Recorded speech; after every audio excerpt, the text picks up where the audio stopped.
Picture this. It's election night. Screens flicker, numbers rise and stall. Votes arrive in fragments.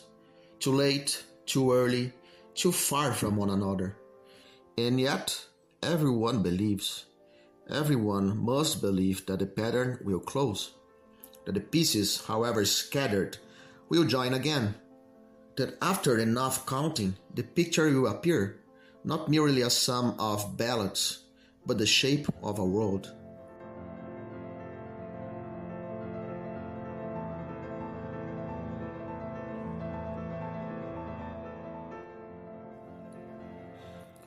That belief is not trivial. It is the very grammar of expectation.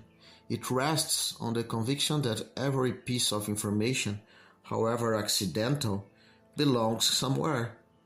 Thus, after enough time, enough data, a pattern will reveal itself. Not merely an image on a screen, but a cosmos arranging itself before our eyes.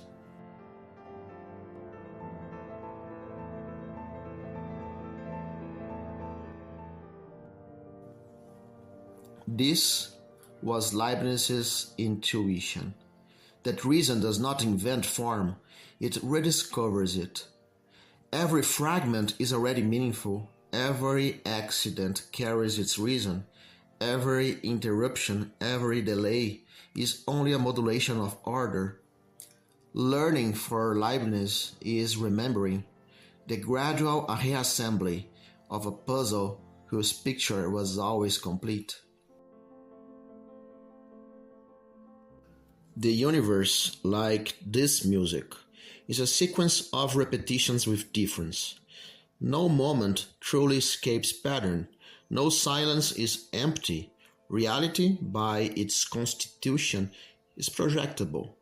It can always be counted, described, predicted, because it was made to make sense.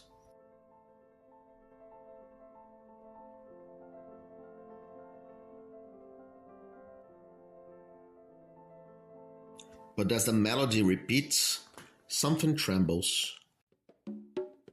The measure begins to sleep. A new rhythm surfaces, quieter, warmer, closer to the body.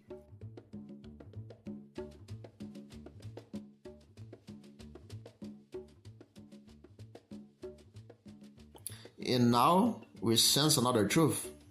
Patterns hold only for a while. The uniformity we see is not written in the heavens. It is a rhythm of our nervous system, a habit that allows us to go on expecting, to go on living.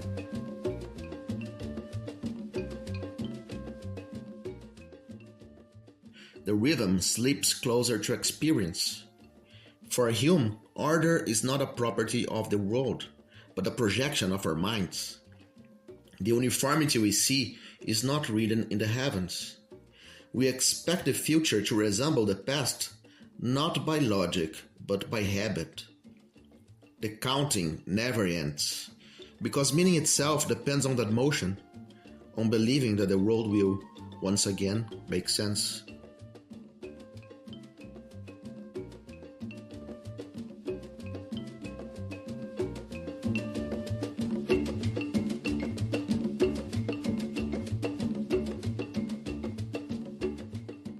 Let us replay that scene. Election night. The glowing maps, the restless public pretending to watch reality as it unfolds. Votes come in scattered, delayed, even contradictory. That belief, the conviction that the result is already there, waiting to be revealed, is not trivial. It is the grammar of expectation, the same instinctive knowledge that tells us the voting has already happened, that the numbers only need to be counted to make sense. But Leibniz does not stop there. For him, everything in the universe operates under the principle of sufficient reason. Nothing happens without a reason, and every event fits into a rational design. The solar system and the electoral system follow the same metaphysical script.